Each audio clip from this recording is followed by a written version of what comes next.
Bonjour et bienvenue à une autre propos économique. Je m'appelle Stuart Bergman. Une bonne amie à moi, ancienne collègue de travail et mentor, me disait souvent que si la nécessité est mère de l'invention, la crise, elle, est mère de la transformation.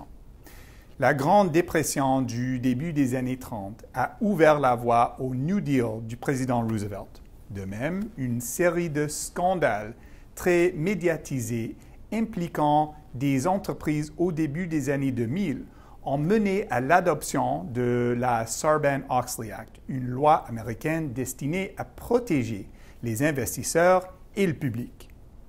Plus récemment, la crise de la COVID-19 a exposé les vulnérabilités des processus de fabrication, ces piliers de l'activité économique au nom de l'orientation client et d'une production accrue.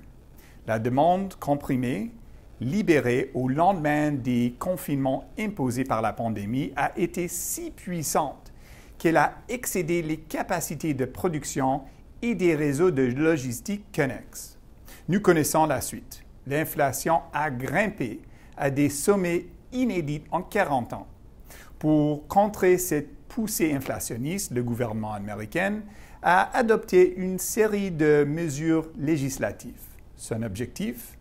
Investir plus de 2 000 milliards de dollars américains dans l'économie pour accroître la compétitivité, l'innovation et la productivité industrielle. Parmi ces législations, on trouve un projet de loi ambitieux dans le domaine de l'infrastructure. Son but est de renouveler les infrastructures de transport aux États-Unis, renforcer les réseaux à large bande et construire un réseau national de stations de recharge pour les véhicules électriques.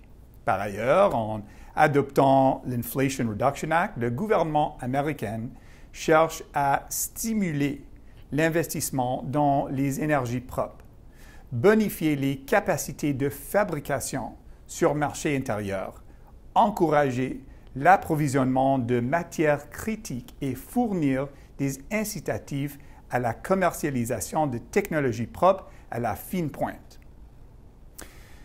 Enfin, par la promulgation du CHIPS and Science Act, les États-Unis souhaitent augmenter leur capacité de fabrication de semi-conducteurs et de cette façon, sécuriser l'offre de microprocesseurs. Ces gestes forts du Congrès américain s'inscrivent dans le cadre d'une politique industrielle plus vaste, dont la finalité est simple: inciter les entreprises à rapatrier certains éléments de leur chaîne d'approvisionnement. Parallèlement, les administrations locales et des États offrent des incitatifs pour persuader ces entreprises de revenir s'implanter au pays. Maintenant, il est clair que les motifs invoqués vont au-delà de la congestion des chaînes d'approvisionnement et de la résilience des réseaux de logistique. En fait, selon de récents sondages, les consommateurs américains se disent de plus en plus favorables à des politiques du type Made in America. Plus de 83% des répondants déclarent être prêts à payer jusqu'à 20% de plus pour des produits fabriqués au pays. Ce revirement, tant du côté des préférences des consommateurs que dans le paysage politique, a donné des résultats tangibles. Dans le secteur de la fabrication, la valeur de l'investissement dans la construction a bondi de 34% en 2022 par rapport à une croissance annuelle moyenne de seulement 2,6% entre 2010 et 2021. Cette hausse est surtout attribuable à l'envolée de 220% des dépenses affectées à la construction d'usines pour la fabrication de composantes informatiques, électroniques et électriques. Cette tendance devrait s'accélérer alors que les États-Unis s'emploient à sécuriser leur accès à des technologies et des matières essentielles au nom de la prospérité économique et de la sécurité nationale. Le rapatriement n'est pas le seul volet du cadre de cette politique industrielle en évolution qui gagne du terrain dans les cercles de pouvoir à Washington, D.C. La production de panneaux solaires, de véhicules électriques, de piles à combustible à hydrogène, de téléphones intelligents, de matières médicales et d'une myriade d'autres produits nécessitent des minéraux critiques et des éléments de terre rares. Or, les États-Unis possèdent à peine 1,3% des réserves mondiales d'éléments de terre rares contre 38% pour la Chine et 10% pour la Russie.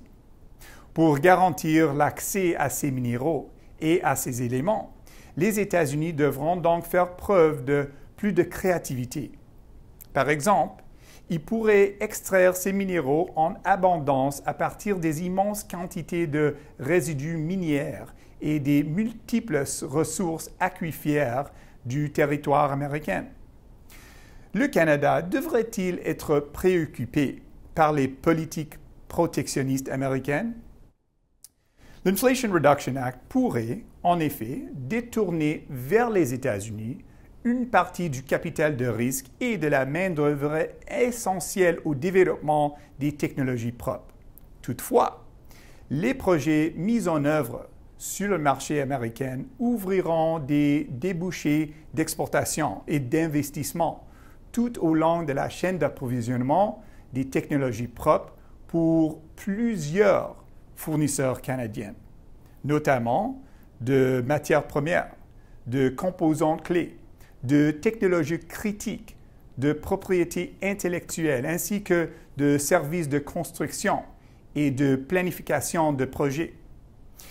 Il y aura aussi des occasions pour les entreprises qui ciblent les créneaux où les ressources et les capacités d'innovation canadiennes peuvent aider notre pays à se tailler une place de choix dans un horizon à long terme et même à gravir un échelon dans la chaîne de valeur, soit dans des secteurs promis à une production mondiale de masse.